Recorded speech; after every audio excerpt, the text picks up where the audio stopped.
Devlet onlara ilaç verdi ama içinde ilaç yoktu ve bunu 40 yıl boyunca kimse söylemedi. Nasıl mümkün olabilir bu? Devlet doktoru, resmi mühür, resmi araba, her şey gerçek görünüyordu. Peki nerede yalan başlıyordu? 1932 Alabama, yaz sıcağı, toz toprak yollar, pamuk tarlaları ve bu topraklarda yaşayan yüzlerce yoksul siyah adam. Bir sabah köyün duvarlarına ilanlar yapıştırıldı, resmi mühürlü siyah beyaz baskı. Ücretsiz kan testi, ücretsiz tedavi, hükümet doktorları sizi bekliyor. Pamuk tarlasında çalışan bir adam ilanı gördü, yorgundu, hastaydı, parası yoktu. Ücretsiz doktor. Kim kaçırır ki bunu? Yüzlerce adam geldi, hepsi yoksul, hepsi hasta, hepsi umutlu. Kapıda hemşire Rivers bekliyordu. Onlar gibi siyahtı, güler yüzlüydü, güvenilirdi. Doktor eldivenini giydi, adamın koluna baktı. Kötü kan var içinde dedi, ciddi bir yüzle. Ama biz hallederiz. Adam güldü, teşekkür etti. Ücretsiz yemeğini yedi ve eve döndü. İyileşeceğini düşünüyordu. Ama koluna enjekte edilen şey steril tuzlu su, plasebo, hiçbir şey değildi. Adam bunu bilmiyordu. Hiçbiri bilmiyordu ve öğrenmemesi için her şey yapılmıştı. Ve bu sadece bir başlangıçtı. Dur bir saniye. Adam pamuk tarlasından geliyor, hasta, yoksul, umutsuz. Devletin doktoru kapıda duruyor, gülümsüyor ve ona sahte ilaç yapıyor. Bunu yapmak için nasıl bir insan olmak lazım? Bu soruyu tüm video boyunca aklında tut.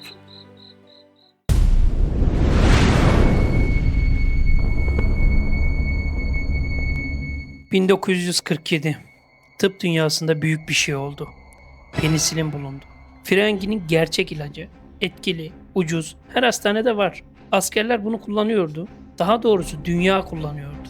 Alabama'da 399 adam hala sahte enjeksiyon alıyordu. Her yıl randevuya geliyordu. Her yıl biraz daha kötüleşiyordu. Doktorlar bir toplantıya oturdu. Bu adamlara penisilin verelim mi diye sordular birbirlerine. Cevap: hayır. Çünkü eğer ilaç verirlerse deney işe yaramazdı. Bu adamların hastalanmasına ihtiyaç vardı. Bilim onların ölümüne ihtiyaç duyuyordu.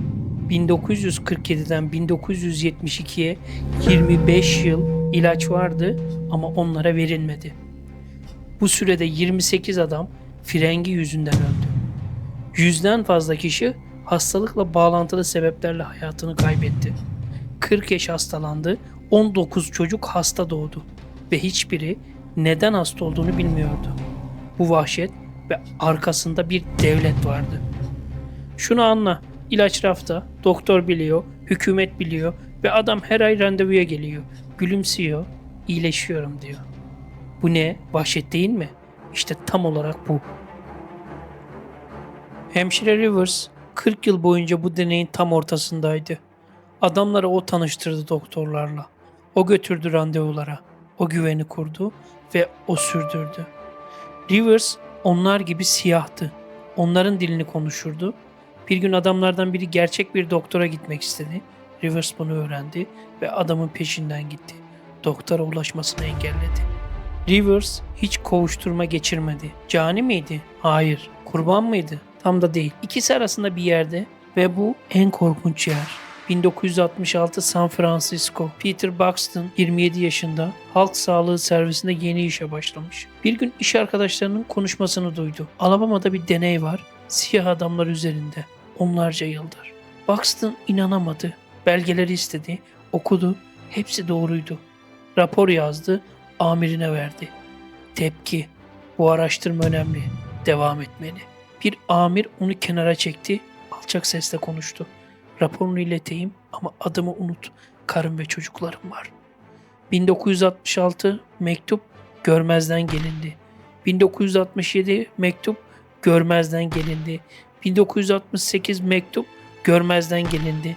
1969 mektup görmezden gelindi. 1972'de Buxton son kararını verdi. Gazetelere gitti. Gazeteye tüm belgeleri verdi ve bekledi. 25 Temmuz 1972 Washington Star gazetesi manşet attı. Ertesi gün New York Times birinci sayfa. Tüm Amerika okudu, tüm dünya gördü. Buxton düşün 6 yıl tek başına kimseyi dinlemiyor. Ama pes etmiyor da ve bu dünyayı değiştirdi. Sen ne yapardın onun yerinde olsaydın? Deney o gün durduruldu. Kongre soruşturma başlattı. Hükümet $10 milyon tazminat ödedi. Peki suçlular kovuşturuldu mu? Hayır. Tek bir doktor bile yargılanmadı. 1997, 25 yıl daha geçti. Başkan Clinton Beyaz Saray'da tören düzenledi. Hayatta kalan 8 adamdan bizzat özür diledi. Herman Shaw o törende oradaydı. 88 yaşındaydı. 1932'den beri bekliyordu bu anı. Kollarını kaldırdı. 65 yıl. Bu deney bitti ama güvensizlik bitmedi. Bugün hala Amerika'da siyah topluluklar tıp sistemine güvenmiyor ve kaynağına baksan 1932'yi görürsün. 399 adam doktora güvendi. Bu güven onları öldürdü. Güven hayattaki en kırılgan şey. Bir kez kırıldığında onlarca yıl geçer, yerine gelmez. Ve ilaç hala rafta duruyor. Kullanılmayı bekliyor. Ama bu adamlar için değil. Bu sadece 1932'nin hikayesi değil. Güce körü körüne güvenmek her devirde aynı sona çıkar. Bu adamları unutma. Beni izlediğiniz için teşekkür ederim. Bir sonraki hafta görüşmek üzere.